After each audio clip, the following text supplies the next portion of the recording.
Hello and welcome to Along the Way Life's Journey. I'm your host, Carl Buccellato, and today we're going to do something a little different. It's 1 week from Election Day, and I thought I'd make some comments on the things that I've been witnessing recently in the United States and some beliefs that I have. I went to mass to a church yesterday, and the sermon was very pointed and very direct. And the pastor made a clear point of saying, we are living today in a society that is vastly different than our past. Today, lawlessness, violence, and sin are very common in the United States. We seem to have lost our values and our traditions. And then he called and said, we as Christians have to say and do something about that. We have to stand up and be heard. And I took that to mean that we as Christians, and I as a Christian and an American, have something that must be said. And that something is that we are 1 week from an election, a vital election in this country. And yes, it is true that lawlessness and violence seems to be rampant everywhere throughout the United States, especially in large cities. It seems to me that we have been organized and governed recently by a group of people who have little value for our traditions and certainly no value for our values. When we think in terms of what they allow to happen in these United States, where there is people are released from jail for felonies, people are released from jails with cashless bonds and never show up for trial. And I heard a statistic recently that in the New York City area alone, there are somewhere around 1,800 felons that have been arrested 28,000 times and are still on the street. Same people, in and out like a turnstile. Something is drastically wrong here. When we cannot depend on our government, when we cannot depend on the people who are supposedly securing our safety, something is very wrong. The United States was founded on a constitution that we all are entitled to inalienable rights, a life, liberty, and the pursuit of happiness. And that include safety. And that included our rights and our ability to walk among our neighborhoods and communities without the fear of being attacked. And if we are attacked, we have a police force and a government administration to support us, arrest the individuals, and see to it that justice is done. But justice is not being done in this country these days. Not at all. We have a country that is 385 million people. We are all Americans, whether we are white, black, no matter what our creed is, no matter what our nationality is. We have come here as immigrants from all over the world and created the greatest nation in history, in the history of mankind. This nation has done more for humanity and civil rights than any nation ever in history.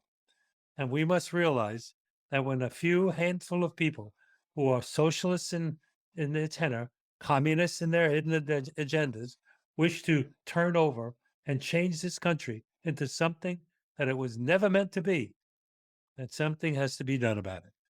Yes, we must stand up. We must stand up and vote. It's important for us to vote next week.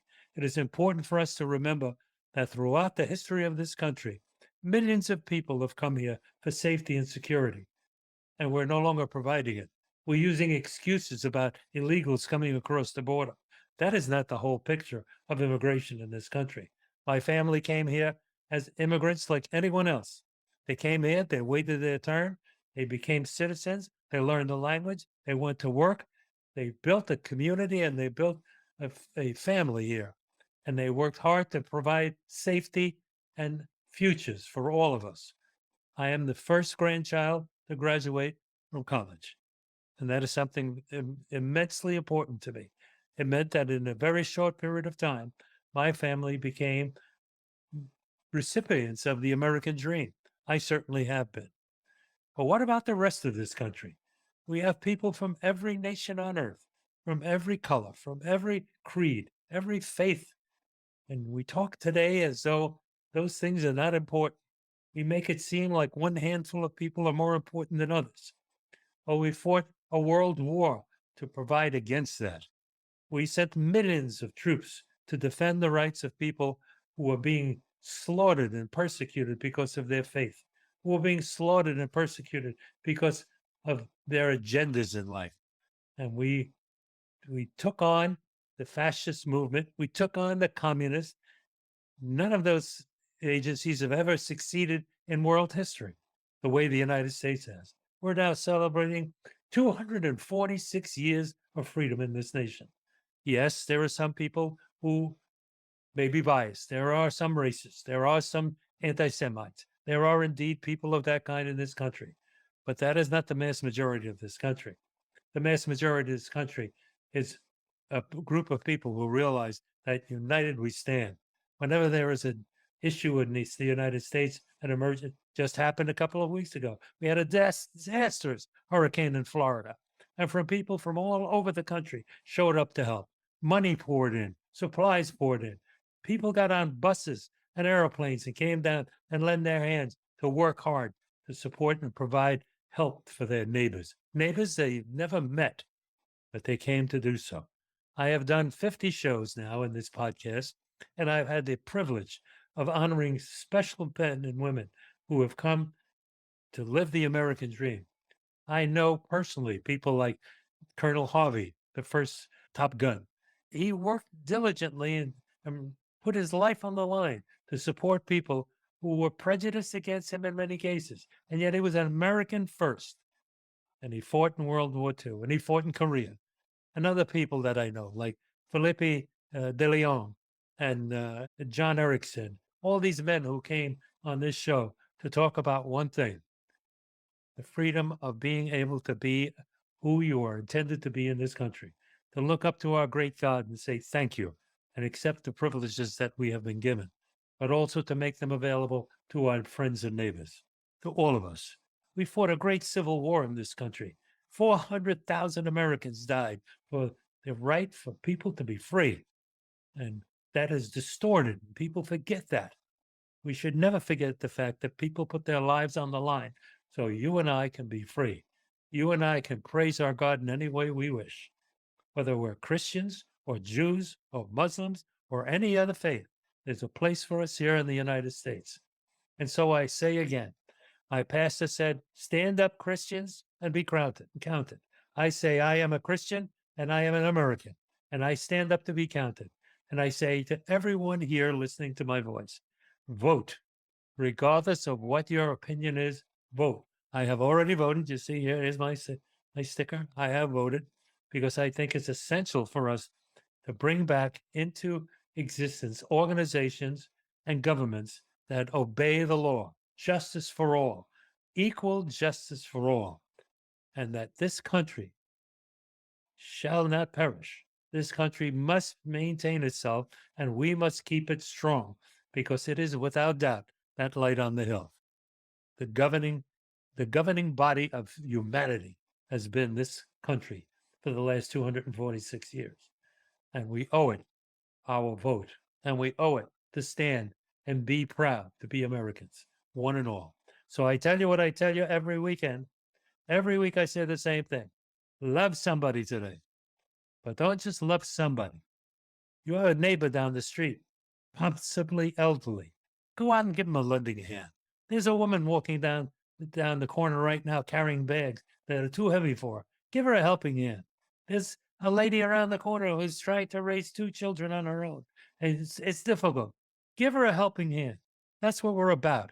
Reaching out one to the next, recognizing if we love one another and we are proud to be Americans, we can make a change in this world.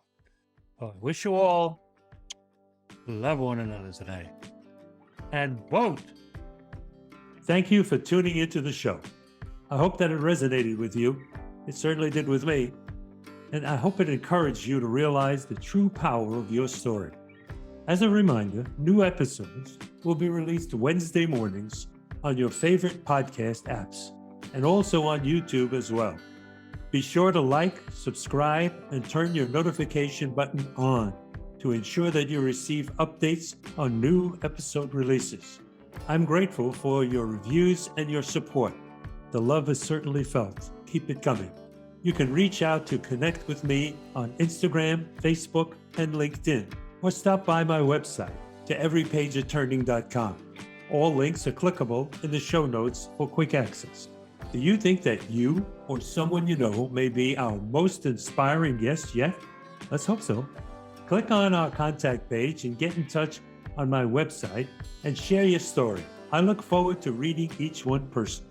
My best-selling book, To Every Page of Turning, which was published by Mascot Books, is available on Amazon, Barnes & Noble, Target, and many more popular book retailers. Thank you so much for tuning in today. Till next time, remember that every day is a new opportunity to write your new page in your incredible journey. And it is incredible. You're the only one who has it.